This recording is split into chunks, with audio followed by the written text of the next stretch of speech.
You're watching CBS 2 News in high definition. The tri-state area is a hotspot for Lyme disease, yet many sufferers go undiagnosed. CBS 2's Dr. Holly Phillips brings us one young woman who struggled for nearly a decade and is now finally fighting back.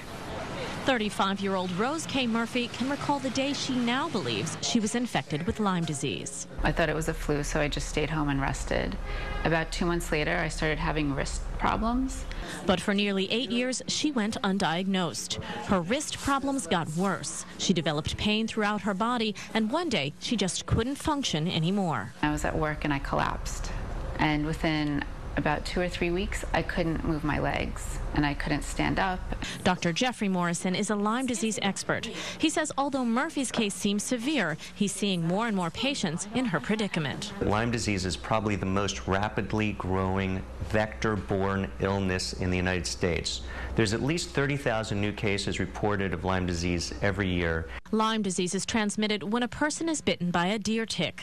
Some people get a telltale bullseye rash right away and can get treated immediately, but many don't. Lyme disease is notoriously difficult to diagnose, and that's because its symptoms mimic many other illnesses. And although a tick bite is a great clue for diagnosis, most Lyme sufferers can't remember ever being bitten.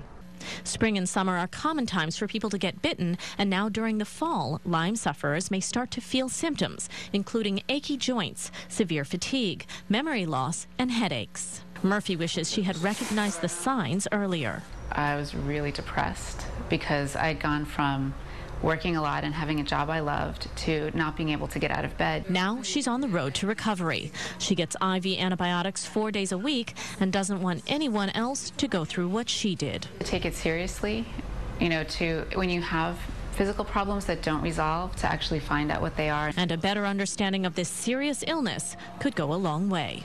Dr. Holly Phillips, CBS 2 News. Lyme disease can be diagnosed by a blood test, but some doctors only provide treatment based on symptoms, even if the blood tests come back negative.